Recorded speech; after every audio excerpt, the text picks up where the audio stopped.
Social मीडियावरती अनेक रोज video viral होत असतात। त्यातील अपघाताचे अनेक व्हिडिओ असतात। बऱ्याचदा त्या संबंधित व्यक्तीच्या चुकीमुळे असे अपघात घडल्याचे तुम्हाला लक्षात येईल। सध्या सोशल मीडियावरती असाच एक व्हिडिओ व्हायरल होत आहे, ज्यामध्ये स्कूटी पार्क करताना त्या महिलेची अवस्था पाहून तुम्हाला सुद्धा हसू येईल। व्हिडिओमध्ये नक्की काय ते पुढे बघा। त्या अगोदर तुम्ही चॅनलवरती नवीन असाल तर जरूर सबस्क्राइब करा अशाच अपडेटसाठी। ट्विटर अकाउंटवरती हा व्हिडिओ शेअर करण्यात आला होता आणि शेअर करताच चांगलाच व्हायरल झाला।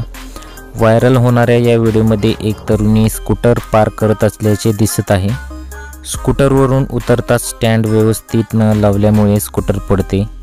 ती उचलण्याचा प्रयत्न करत असताना स्कूटर सुरू होते। स्कूटर सुरू झाल्यानंतर त्यावरील नियंत्रण सुटते आणि पुढे उभे असणाऱ्या बाईकवर स्कूटर आदळते आणि ती बाईक ही पडते। तरुणीची ही अवस्था पाहून तुम्हालाही हसू येईल। हा व्हिडिओ पाहून नेटकऱ्यांना सुद्धा चांगलेच हसू आले। सोशल मीडियावरती ट्विटर अकाउंटवरती हा व्हिडिओ शेअर करण्यात आला होता। जिंदगी गुलजार हे या नावाच्या अकाउंटवरती हा व्हिडिओ शेअर करण्यात आला होता आणि चांगलाच व्हायरल झाला।